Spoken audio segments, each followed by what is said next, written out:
My name is Kevin Dodge. I'm currently a social work major.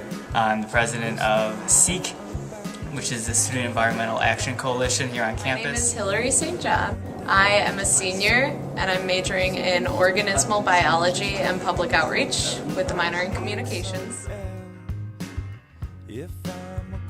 People who believe bottled water is better than reusable bottles like this, that they're just listening to the bottled water companies. A lot of these bottled water companies aren't really regulated on the quality of water that they're using.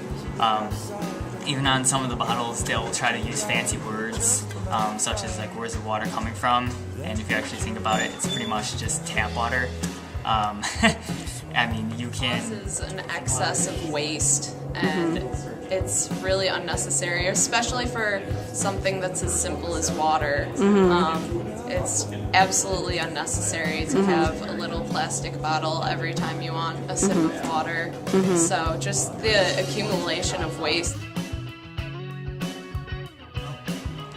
I haven't bought or drank from a bottle of water probably about 4 years, and I'm still alive.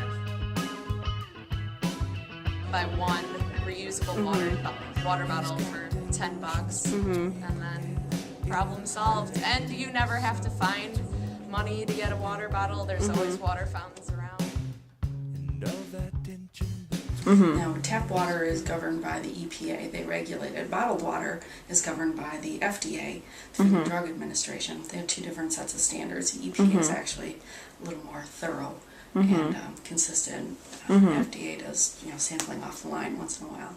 Yeah. So, and there's actually, I know you said you watched Flow. There's another movie called Tapped, and they talk about the impacts to the workers in that community because it's petrochemicals and the higher cancer rates, and then all the toxic waste that gets disposed of in that community. So the health of the workers creating the bottles, they have a lower life expectancy, higher mortality rate.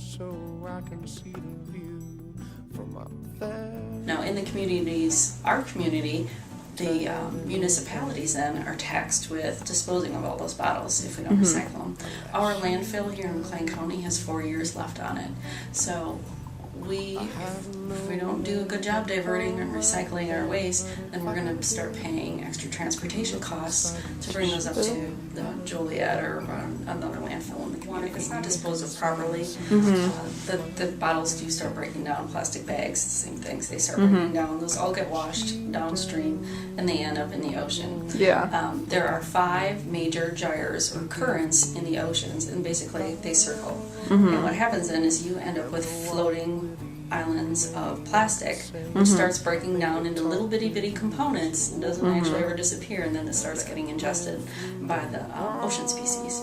So they start getting impacted that way. And these gyres are miles across, and they're around hundreds of feet deep in some places. And it's not like something you can see on Google Earth where it's just plastic base floating around. But different products break down in different environments. So if you have a compostable plastic something, it's designed to break down in a high heat composting process. It doesn't break down in the ocean. And those kinds of currents.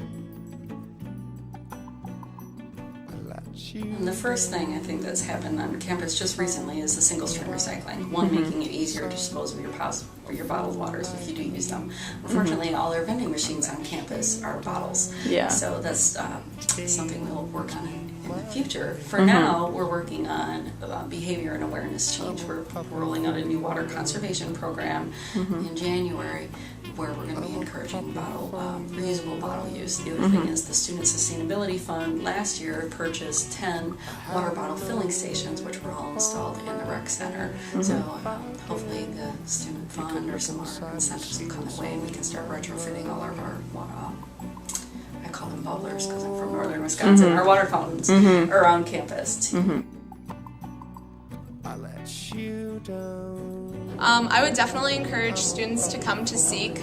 We are actually having a contest where you can win a sustainable water bottle. And just to learn more about what you can do for the environment, Seek is a great place to meet people with common interests and people who care about Any the student here or the community, anybody can come check out Seek. We're doing a lot of activities trying to help ISU be more sustainable. So I mean, check us out. And there's also other sustainable clubs on campus. But we meet in Felmley Mondays and at room 209 at 8 p.m. Check us out. Don't do it. Save yourself money. Buy one of these guys. And just help out your Mother Earth. If you don't do it for your own health and you don't do it for the environmental health, just think about the cost factor. You know, paying over $10 for a gallon of water, which you could fundamentally get practically free from your tap. So regardless of what your motivation is, there's got to be something out there that would inspire you to take a reusable bottle or a glass and fill it up. There's no reason to walk around with bottled water. Seek says stop to bottled water.